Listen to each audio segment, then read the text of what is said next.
Being an artist on social media is like open season. Between the constant worries of if your art is going to get stolen, either by scammers or fake commissions, or just by AI itself, along with potential harassment if you color something a certain way, or if you draw a ship that someone doesn't like, trying to make a living doing art or just getting noticed on social media has been a roller coaster, especially in 2024. Compared to Instagram, I didn't think that there was a worse place to really post your work, whether it's with low engagement, obvious bots, and no chronological way to view posts anymore. Instagram has definitely fell from grace in the art community.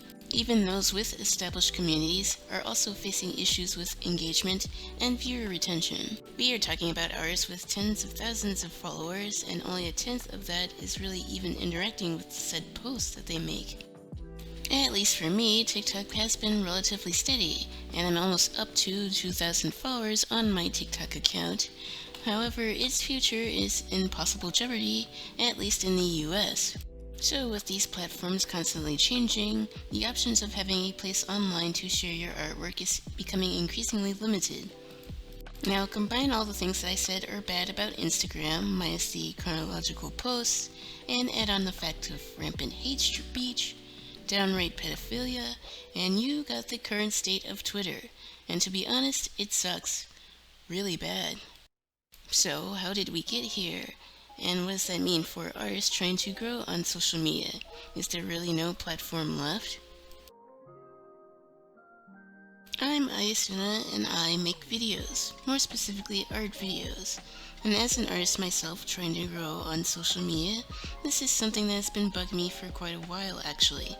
I've been on the internet for longer than I'd care to admit, and I've seen things that I know I probably shouldn't have. I've been on the internet long enough to know that idiots will talk the loudest. That's really the case with all social media platforms since social media was even a thing. That's not new to the internet, or really life in general. It is a known fact that these companies thrive on creating division and stoking rage-bait content for engagement, and by extension money, of course. As I mentioned in a previous video, engagement is something that leads to more ad space, and more ad space leads to revenue. This is pretty much true for all social media platforms, as well as gaming companies at this point. Any attention is good attention. And that is especially true on Twitter.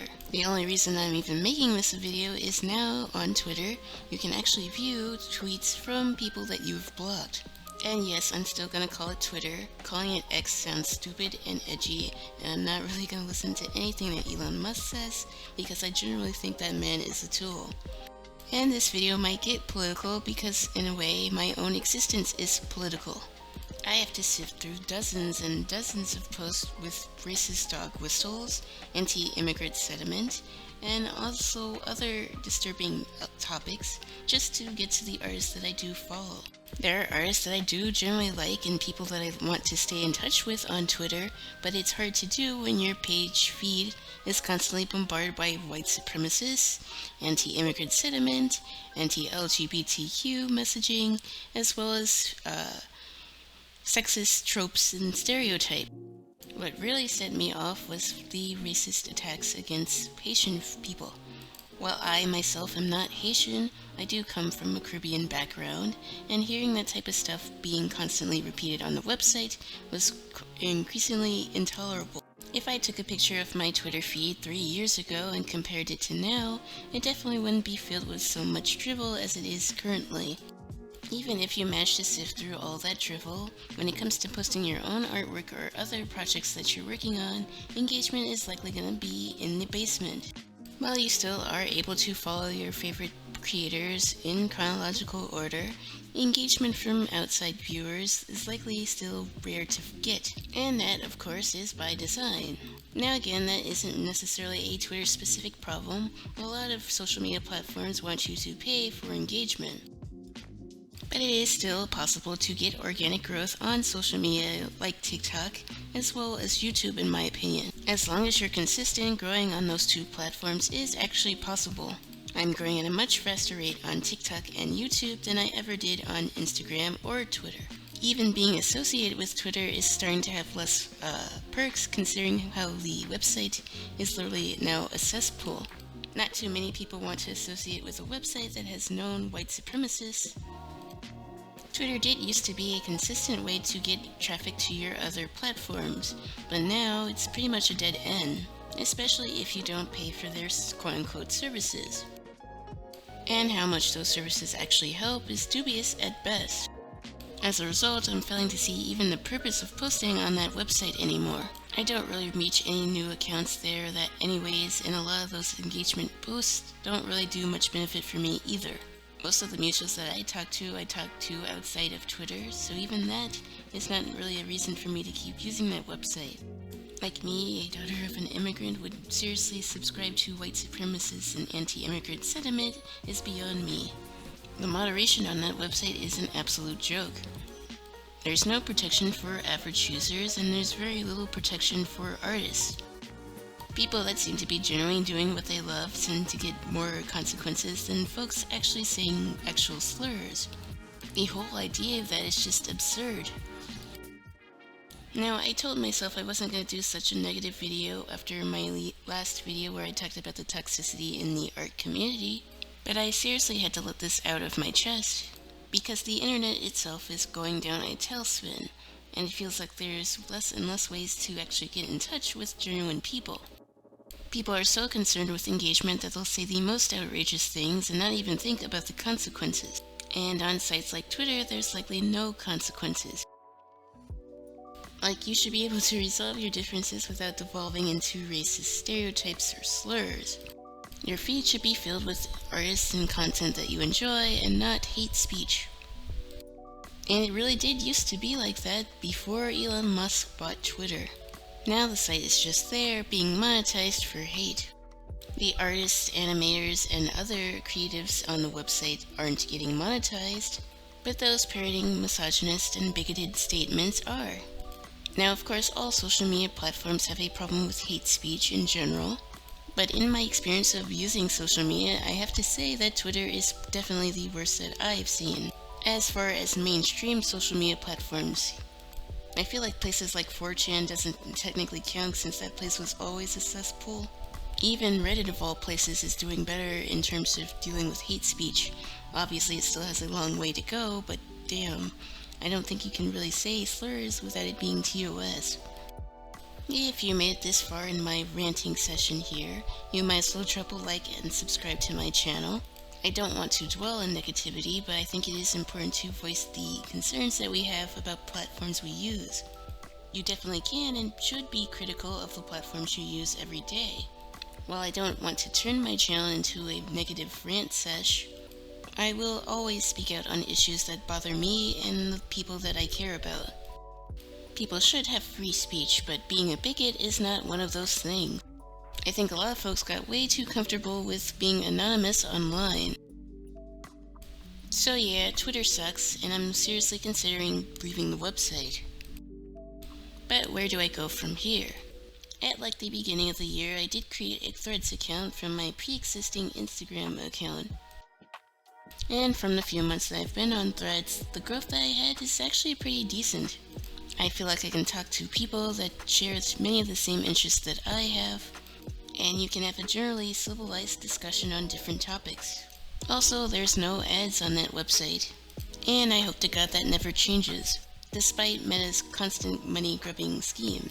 But like I said, Facebook does own the site, and I know that's a turnoff for many people. Apparently there are also other alternatives for Twitter.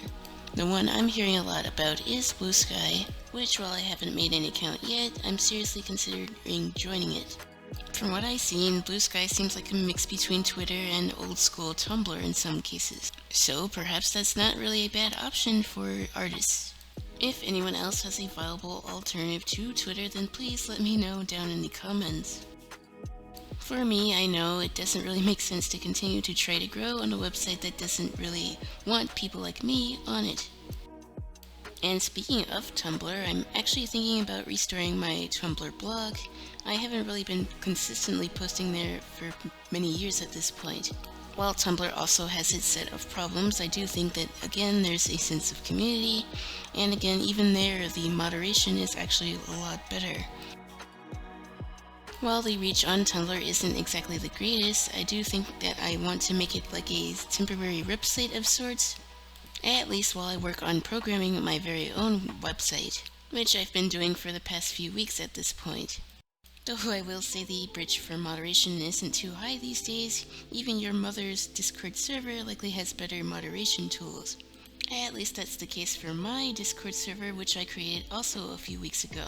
If you want to place away from that type of bigotry, then don't hesitate to join my Discord server. I'll have a link down below in the description, and I'll also have it pinned to the top comment.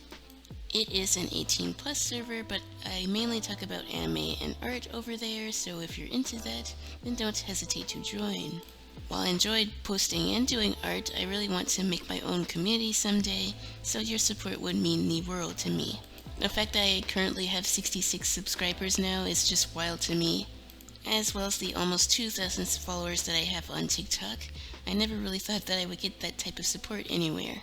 I know my content isn't the flashiest, but I do try my best to deliver, and I want to continue doing so as long as I can.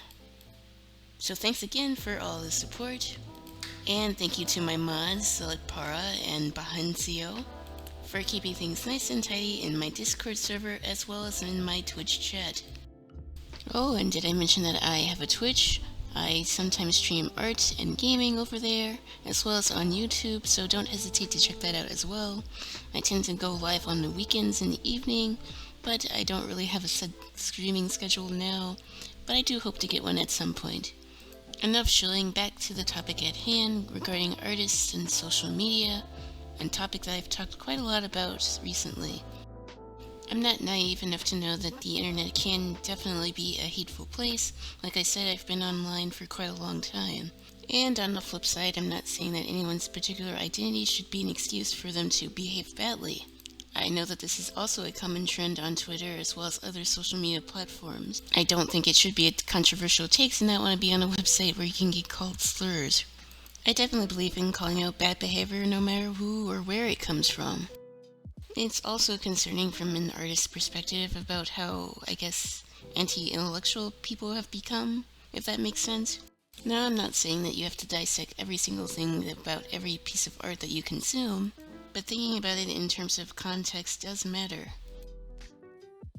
Art is a part of media, and if we don't take the time to learn about different things or different perspectives than the ones that we're from, then we'll never grow as people. And I guess this also applies to video games and movies and other types of media as well. I hear about all the time how gamers complain about how the gaming industry feels stale, but they don't always want to give something new a chance. Just because a game has a female protagonist or there's some characters that do have darker skin doesn't mean it is woke. People say woke all the time, but they don't really know what the term means or where it even comes from, or the fact that it is actually literally from civil rights. More often than not, people are just saying woke because they heard someone else say it. I do also believe that larger companies also do want to pander to certain groups, and it does come across as disingenuous. But to say that's the case for pretty much any game that has a female protagonist or a protagonist who has a darker complexion is just also disingenuous. People are calling games that have been out for many decades now woke as well. People want to say that Japanese games are quote-unquote anti-woke, but have you really ever played any JRPGs?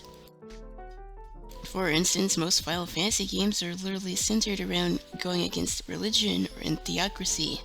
Final Fantasy VII is quite literally about eco-terrorism and how capitalism can lead to the destruction of natural resources. Shows like One Piece also have the same general premise in terms of fighting corruption and corporate greed. This is also a consistent theme in Persona games as well. And don't get me started on the whole Zelda controversy. People were actually mad that you had to play as Zelda in the latest Legend of Zelda game.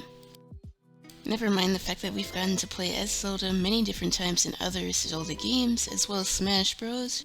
We even get to play as Sheik, who is also technically another version of Zelda, so I don't really get that either. If people think that Zelda is some damsel in distress, then they clearly misunderstand her character quite a lot. I mean, the whole series is literally named after her. It's not Legend of Link, it's Legend of Zelda. While this type of behavior is prevalent among all social media, I definitely notice it the worst on Twitter. That's also not to say that corporations don't go too far as well as trying to represent everyone, but they end up with a soulless product. I'm definitely not a fan of censorship as far as retelling an original story. But like, if it weren't for my friends, I would have never gotten into independent games and realized that there's a whole world that I had just barely started to explore. A lot of this also goes back to art, for the fact that, again, without art there wouldn't really be any video games. I think it is important to have artists of various backgrounds if we want to diversify how we see gaming. Personally, I'm kind of tired of the whole realism aspect in video games. I do want to see more stylized games. Being less tolerant of people in general will also lead to the fact that we aren't as creative when it comes to coming up with new worlds. It definitely is possible to add cultural background from different cultures in a respectable way that is still enjoyable for most people. I've said it many times before, I don't think we really should rely on these corporations for representation. I think sometimes it can be done really well. The most recent example I think is like Spider-Verse, but other times it can feel like it is soulless. For instance, Genshin Impact as well as Concord, the game that has definitely ruffled a lot of feathers. I definitely think that the media we consume can and should be criticized, but like, not in a really attacking sort of way. It should be constructive. If I criticize something, it's because I want it to do better, not because I'm attacking something. Part of the reason why the gaming industry is struggling is because these developers want all this money, but the people who actually work on the games are usually not getting paid very well, or they have to work under stringent deadlines. Like, it has nothing to do with the company hiring a black person to be an animator or a woman to lead the development team. It has everything to do with how the game was made, and if the workers had adequate time to meet their deadlines. That's also generally the case when it comes to movies and animes and shows like that. Like, I didn't really mean to go on a whole tangent about all of this, but I do think it is also related to the whole Twitter situation. The internet is prone to black and white thinking. Empathy and nuance usually aren't involved here. Not every media has to necessarily appeal to you, but that also means that you should not give it a chance either. For instance, my two mods, Seletpara and Bahensia, like I mentioned before, they both introduced me into Star Wars. Prior to that, I hadn't really had much of an interest in Star Wars media. But once I got into the movies as well as the Clone Wars series, there was a lot that I did like about Star Wars, and I sort of wish that I had watched it when I was younger. But in a way, I'm glad I was introduced to it now because I learned a lot of things that I didn't necessarily know that the series was about. At face value, you would think that Star Wars was something that was not marketed towards someone like me, but I ended up enjoying it quite a lot. And that's the same for Berserk and Vagabond and movies and shows like that. I'm a woman, but I still enjoy shonen stories and protagonists and plot lines and all of the jazz. Even though it's not technically marketed towards me, there's a lot that I do enjoy about it. I think a lot of people would be less miserable in their lives if they're more open-minded about the media that they consume. I'm not saying that you're gonna have to agree with every single thing from said genre. There's certainly things about shonen that I don't like, but overall I think it is a good experience because it influences my art style and storytelling and other projects that I want to work on. It helps me gain perspective that I might not have otherwise known in my own life. And learning something new and experiencing something from someone else's perspective is always a good thing. Whether it comes from art, writing, or just general knowledge, I think there's always a good thing in brightening your horizons. It doesn't have to be some big scary thing to learn something new. I promise it can actually be quite fun. I think getting too involved in stan culture and stan Twitter is also a bad thing. We should have different perspectives than ours, and we ultimately become more fragmented and divided, which technically wasn't the original goal for social media in general. I talked a lot about the art community as well as how it gets toxic there, but this really applies to all social media. And when we have platforms like Twitter platforming hate and violent rhetoric, then we can't really expect the problem to be fixed. Being critical of what we see is part of media literacy. We should always investigate if something's bad from our own perspective and not necessarily always take someone else's word for it. In fact, don't take my word from it. I'm just some random on the internet. I'm just sharing my perspective based on things that I've seen. And if you disagree with me, then please let me know down in the comments. And it goes far beyond criticizing different forms of media. It also informs where we get our media from. And like I said, social media is a main way of us getting our information these days, and we definitely can't necessarily believe everything that we hear on there. And we definitely shouldn't be supporting platforms that are literally dedicated to spreading hate. And it is for that reason I think that I don't really want to mess with Twitter anymore. Now hopefully I'm wrong and maybe leadership will change on Twitter at some point. It won't always be consumed with such hateful content. But until then, I think I am going to take a break from that platform. But you can follow me on other social media platforms. Like I said, I have a TikTok, a Threads, an Instagram. I'm recording this on YouTube, so if you want to talk to me there, then don't hesitate. And like I said, if you're more interested in these types of topics, then don't hesitate to join my Discord. I think I've rambled for long enough this video, so yeah, stay tuned for the next video. Hopefully I'll have another one up by the end of the week, but hopefully life doesn't get in the way again. And have a good day, evening, morning, wherever you are. Goodbye and take care. See ya. Enjoy the rest of the video.